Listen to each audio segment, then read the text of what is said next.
કોંગ્રેસ પાર્ટીએ મને ટિકિટ આપી છે બદલ પહેલાં તો હું કોંગ્રેસ પાર્ટીનો આભાર માનું છું. ચોક્કસથી અમદાવાદમાં કોંગ્રેસ ઘણી બધી જગ્યાઓ પર જીતશે. મારી ચાંદખેડાની સીટ પર તો જેમ હું ચોથી વાર ફોર્મ ભરવા આવી છું, કોંગ્રેસ ચોક્કસથી જીતશે એને મને 1000% વિશ્વાસ છે. જ્યાં જ્યાં ભારતીય જનતા પાર્ટીનો ભ્રષ્ટાચાર છે, ભ્રષ્ટાચારને અમે ખુલ્લો પાડીશું. જ્યાં એ લોકો કહે છે કે અમે વિકાસ કરીએ છીએ, એ વિકાસ ક્યાં કોનો થાય છે એને ખુલ્લો પાડીશું.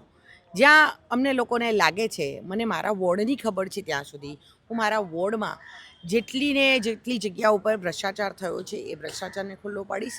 જ્યાં કામ નથી થયું ત્યાં કામ કરીશ.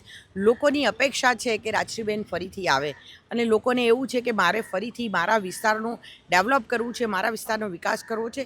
એની માટે મારા જનતાએ વિશ્વાસ જગાડ્યો છે અને જનતાના વિશ્વાસને હું ફરીથી કરવા માટે ફરીથી ચૂંટીને આવીશ. હું ચોક્કસથી એવું કહીશ કે સ્થાનિક ઉમેદવારને આપવી જોઈએ.